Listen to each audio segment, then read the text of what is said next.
working army.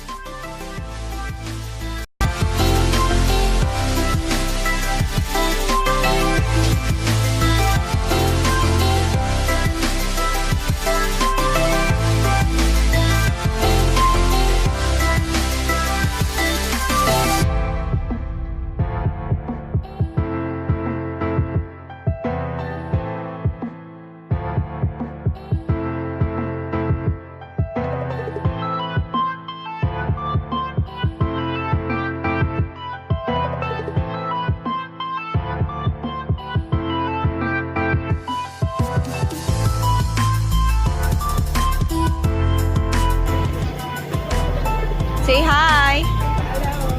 Hello!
natin matatagpuan ang testimonial of survivors of Bataan Death March. Bataan Death March Boxcar.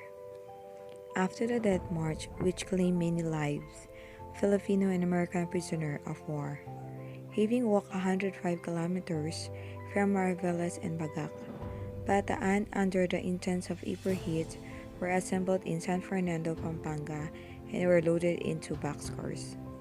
These boxcar and many like were used to transfer Filipino and American prisoner of war. The defenders of Bataan in corridor from San Fernando, Pampanga to prisoner camp in Capas, Tarlac after the long march. It was one of the many freight car of the Philippines Railroad Company before of the World War II. Measuring about 6 feet long, 8 feet wide, and 6 feet high, this boxcar and wooden wall and a metal roof, a larger version made of steel, was 33 feet long, 7 foot height, and 8 feet wide. At San Fernando, the prisoners were loaded into a boxcar by the Japanese guard who used their rifle butts and bayonets to squeeze more Filipino than the capacity of the boxcars. 50 to 60 men were forced into a particular type of car. As many as 150 to 160 men were cramped into a larger version of this boxcar. The boxcar is so tightly packed that it's become impossible to sit down. The only source of ventilation in the air was tiny slits in the door of each boxcar.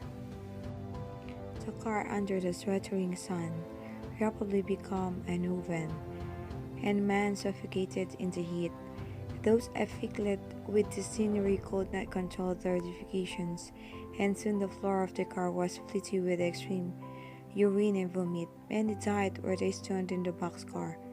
This boxcar is the last known surviving freight car of its kind, and it's a mute witness to the human sacrifice and heroism of all those who were victims of the Bataan Death March. It serves as a memorial to the horror of a war and the inhumanity to these fellow men. Testimonial of the arrival of the Bataan Death March boxcar. We marched to the San Fernando station, where we herded into a crowded boxcars like a cattle getting ready for the slaughterhouse. Each boxcar could accommodate about 50 prisoners. There must have been about 100 in our boxcar. The Japanese were loading up to 150 men into the other boxcars. We heard a crowd screaming. It took another 3 hours for the train to reach Capas, a distance of about 30 miles. I was seized by understandable attack of galloping claustrophobia, and the other men were fighting and struggled to keep a foothold and stand upright. By the time the train left the San Fernando station, the platform of the boxcar was sea of the fleet from the dysentery patients. By the time we got to Capas, the boxcar was full of it. We had been standing in it for 4 hours. Mariano Villarin, we remember Bataan Corridor. Baltimore Gate Press, 1990, page 110-111, 2nd Regular Division USEF. 3 men in my boxcar suffocated. 1 fellow in Joey Wong Rowitz's car didn't make it. 2nd Lieutenant Will Chavez, 2nd Regular Division USEF. In a matter of a minute, we were suffocated for the lack of air. We were being cooked alive in 110-degree oven. We sweated, ceaseless, urinated, and defecated. I could hear some screaming. Where I looked back, I saw a few who were faded but had not each to fall on. I do not know how many comrades died in that camp. There must have been at least 10. At the time of car pulling and the door opening in Capas, I could see many more bodies already laid out on the ground beside the tracks. Carbons, K. Alabado, Bataan Death March, Capas, San Francisco, Sulubuk, 1995, page 63-64, 3rd Lieutenant, 31st Division USEF, and published Defender of Bataan Corridor Incorporation on April 6, 2008.